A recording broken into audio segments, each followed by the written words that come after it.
It was such a lovely day for another vlog and for another menu naman ang aton nga lulutuon sa sining adlaw. Since then, I always remember sa kay tatay no nga nanamian na siya magkaon sang pato kag if may medyo makangkahang makita ko gina siya nga do nalipay siya kag happy sa nga makakaon sa sini.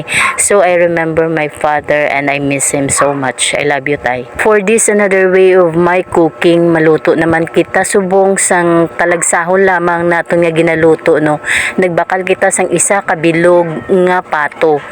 Kaya mo ni siya ang aton menu for this day. So naga-craving sa kusang pato kag sa nagligad pa ako gusto magkaon sang pato kag nangita giveaway nga may nagkadto sa balay kag may nagbaligya sang pato. So ginbakal nato ng isa ka bilog nga pato kag amo ni siya ang aton nga menu for today kag amo ni siya ang aton nga lulutoon.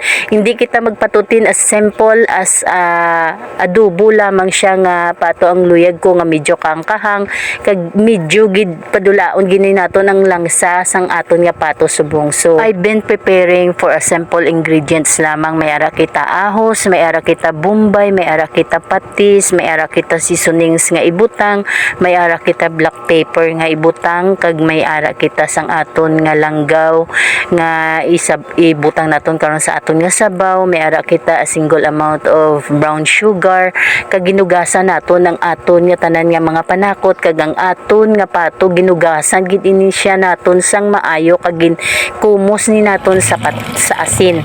So nagtry kita siniluto liwat. So nagbutang kita sa aton nga suludlan no kag ang aton nga ginlunod ng aton nga mantika kag ang aton nga ahos kag ang aton bombay kinanglan ginin siya naton nga gisahon sang lawig ang aton nga pato para madula ni siya ang langsa kag magnamit na ang sabor sini.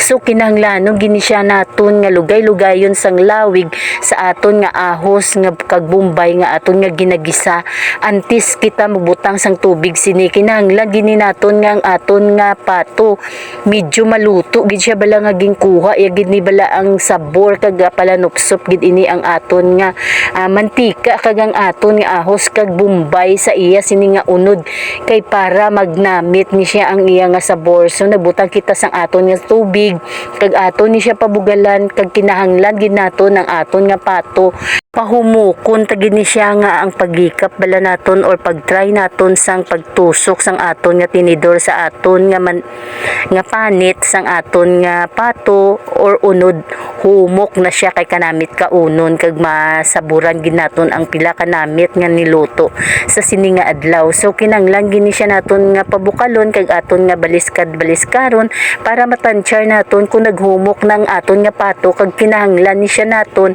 nga takluban. So nagbutang kita sang Sprite no pampadugang paginisang panamit sa aton nga sabaw ang aton nga Sprite. Nagbutang pagikita sang aton nga Ricardo nga may liso kag may dahon. Gintry ta ng aton nga pato humok na siya kag kinahanglan na lang naton nga padyutayon ang aton nga sabaw kag pwede na ini makuha kag luto na ang aton nga pato. So ang atong mga ingredients ara na tanan. So ari na ang aton nga pato na nanamian na kita kag gusto na kita magkaon kag amo ni siya ang aton nga finish nga menu for today. Thank you for watching and bye-bye.